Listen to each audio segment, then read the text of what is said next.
मागील 5 दिवसापासून राज्यामध्ये शासकीय कर्मचारी अधिकारी संघटनेचे राज्यव्यापी आंदोलन लेखणी बंद आंदोलन चालू आहे। त्याच अनुषंगाने वसमतमधील पंचायत समितीचे अधिकारी कर्मचारी वर्गाचे या ठिकाणी लेखणी बंद आंदोलन चालू आहे। 5 दिवसापासून हे कर्मचारी अधिकारी या पंचायत समितीच्या आवारामध्ये लेखणी बंद करून या आंदोलनाला बसलेत, परंतु आतापर्यंत राज्य शासनाने कुठलाही निर्णय घेतलेला नाही। आपल्यासोबत काही या ठिकाणी अधिकारी कर्मचारी आहेत। विजय कुमार दळवी, सहाय्यक प्रशासन अधिकारी, पंचायत समिती वसमत। आम्ही मागील 5 दिवसापासून या ठिकाणी आमच्या मागण्या मान्य करण्यासाठी लेखणी आंदोलनात बसलेलो आहोत। अच्छा, मागण्या काय असतील तुमच्या? मागण्या आमच्या मुळात 4थ्या, 5व्या आणि 6व्या वेतन आयोगात ज्या लिपिक संवर्गासाठी त्रुटी आणि वेतनामध्ये फरक आहे तो फरक दुरुस्त करून मिळावा अशी आमची एकंदरीत मागणी आहे। एक तर पहिली मागणी। दुसरी मागणी पेन्शन संदर्भात जे 2005 पूर्वीचे अनुकंपा तत्व लोक लागलेले आहेत कर्मचारी, त्यांना जुनी पेन्शन योजना मिळावी। आणि तिसरी OS, SO प्रशासन अधिकारी आणि वरिष्ठ प्रशासन अधिकारी हे जे 2 पद आहेत सहाय्यक प्रशासन अधिकारी, या पदामध्ये पदोन्नतीचा स्तर शासन कमी करण्याच्या मार्गावर आहे। तर आमचं एवढंच म्हणणं आहे की बाबा की ज्युनियर क्लर्क आणि सिनियर क्लर्क यांच्या वेतनामध्ये तफावत आहे, ती तफावत दूर करून त्यांना त्रुटीची पूर्तता करून त्यांना हे करावे। ग्रीन सिग्नल मिळाला का? नाही, आजपर्यंत नाही मिळाला। 5 दिवसापासून चर्चा चालू आहे। आमचे राज्यस्तरावर राज्याध्यक्षाची चर्चा करत आहेत, अजून काही निर्णय त्याला नाही लागलेला। 6 तारीख दिलेली आहे, 6 मार्च चर्चेसाठी बोललेलं आहे।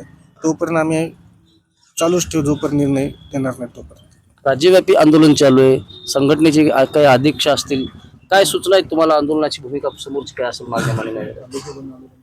लेखणी बंधन आंदोलन ठेवा म्हणून सांगितलं। नाही, राज्य शासनाकडून ज्या निर्देश देण्यात आला त्याच्यानुसार त्यांनी दिलेल्या निर्देशानुसार आम्ही आमची भूमिका ठरवू संघटनेची। त्यांनी 6 तारीख आम्हाला दिलेली आहे संघटनेला बोलण्यासाठी सचिवांसोबतकडे। तर त्याच्यानंतर आमची भूमिका स्पष्ट होईल। शासनाकडून जर पाठपुरावा व्यवस्थित झाला नाही किंवा संघटनेने आम्हाला दिलेल्या निर्देशानुसार याच्यानंतर पण आंदोलन तीव्र स्वरूप धारण करायचे। मी सिद्धार्थ जाधव, रमाई घरकुल आवास योजनेचा लाभार्थी। आज 15 दिवस झाला इकडे चक्रा मारत आहो, परंतु कर्मचाऱ्यांचे लेखणी बंद आंदोलन असल्यामुळं कोणताही कर्मचारी टेबलवर बसले नाही। लिपिक वर्गामधला MRGS विभागामधले पण देखील कर्मचारी इकडे आहेत। जॉब कार्डचं काम करण्यासाठी मी 15 दिवसापूर्वीच्या अगोदरपासून कागदपत्र दिले, पण अद्याप ती साईट बंद आहे। कर्मचारी नसल्यामुळं माझी येण्याची फार बेजारी होत आहे। उन्हाचे दिवस आहेत, तरी या कर्मचाऱ्यांच्या आंदोलनाला पाठिंबा देऊन शकतो। आणि आमच्या रंजाळा या गावचा लाभार्थी आहे। मी 40 किलोमीटरवरून आलेला आहे या ठिकाणी। 5 ते 6 चक्र झालेत माझ्या। 5 ते 6 चक्रामध्ये माझं जाणं येणं 200 रुपये तिकीट आहे। त्याला प्रशासन जिम्मेदार आहे, कारण ही घरकुल लाभापासून मी वंचित राहत आहे। कारण लाभ मिळूनही मला जर घरकुलाची देयक मिळत नसल्या काय मग घरकुल।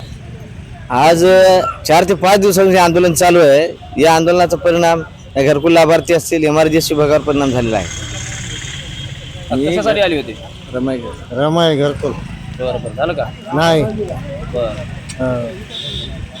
कधीपासून यायची? झाले हो, 234 चक्कर आहे।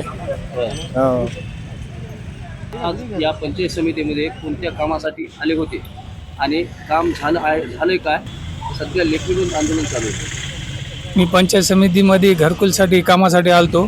तिथे लेखी बंद असल्यामुळे कोणीच फाईलवर सही होईना झाली। समधी कर्मचारी उपोषणाला बसलेले आहे आणि आमची बी ये जा करून बेजारी व्हायली, त्याच्यामुळं याच्याकडे थोडी दखल देण्यात यावी।